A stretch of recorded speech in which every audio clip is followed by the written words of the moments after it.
Yeah. Now that we all know the trick. Yeah. Wow, what a pro.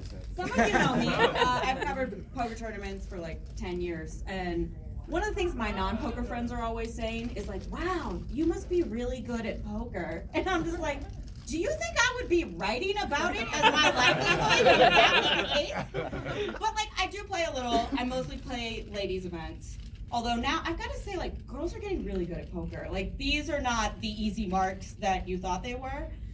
I can't help but notice, though, like, I've seen plenty of dudes who are bad at poker, don't get me wrong, but I feel like there is a very large group of bad women poker players who are all bad in precisely the same way.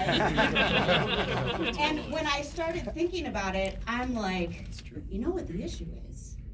They play poker like they date.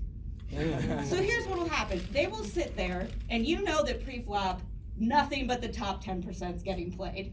You know, they're sitting there, it's like left, and oh, 2 red 9s. I'm in. Raise, don't care. In. Let's do this. It's my time. And then the flop will come down like king, queen, jack, all clubs. And that's when you start to hear the rationalizations come in where you're like, he's not what I expected. But I'm ready to try something different in my life. And who knows what's going to come out. Sorry, thank you. 2000? You're right. Oh, Sorry. call. So ready. And then the turn will pair the board. And that's when you're like, you know, it's just, we've been through so much.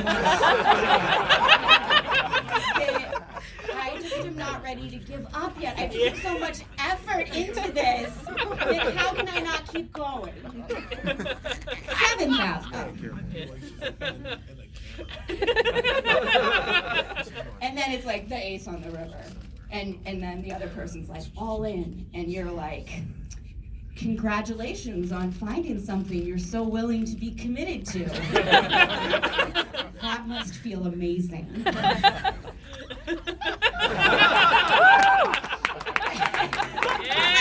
can't really judge them because I'm really crappy at dating myself.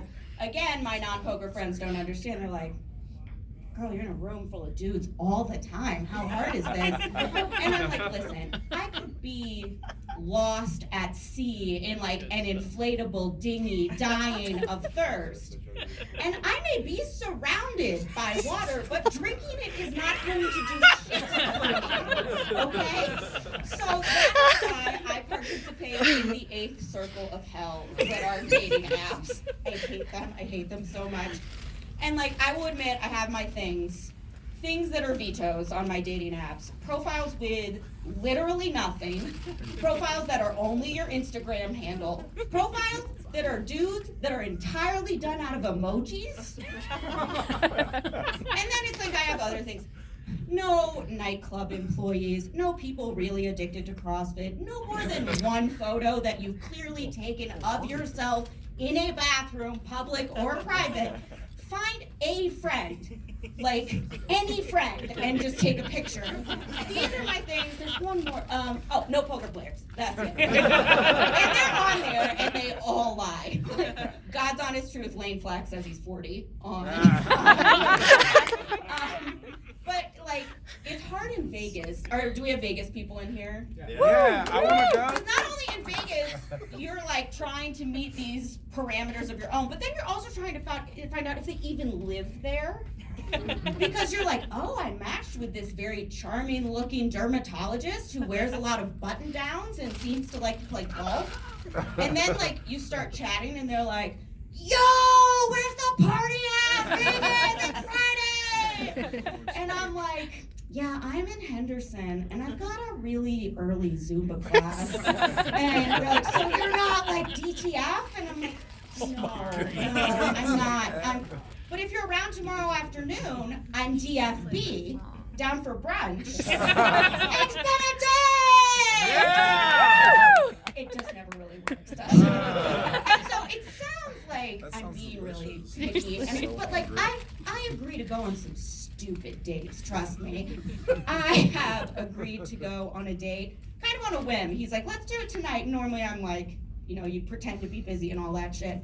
But I'm like, sure, we'll go. It's Thursday at 4 p.m. And he follows it up by letting me know, I'm a little inebriated at my house. Would you mind picking me up? And the southerner in me is like, well, I don't want to be rude. I just agreed to go. I can't cancel. So I did. I have been on a date to the Nathan's hot dog stand in the Luxor Boulevard. Wow. I have gone to meet up with a dude, gotten to the door, and heard a deep bass voice yell, Jake! Your little friend's here. Nice. Oh, hi, Dad. Hi, Mom. You live here too. Did I mention this was all the same date?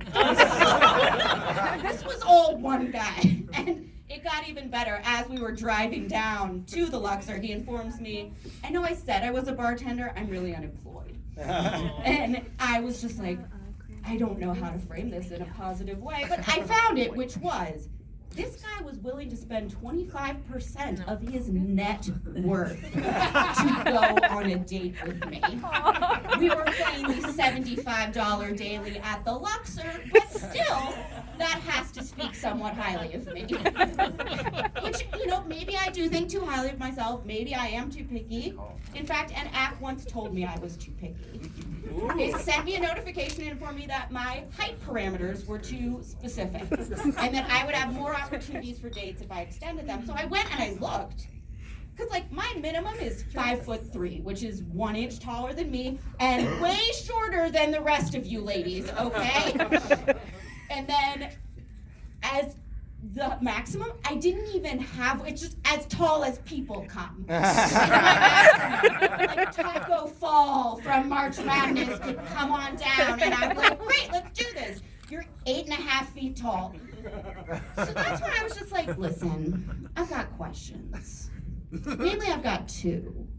One, where is this fleet of little people that are dying to get with me? And two, how many of them are DFB? All right, thank you guys.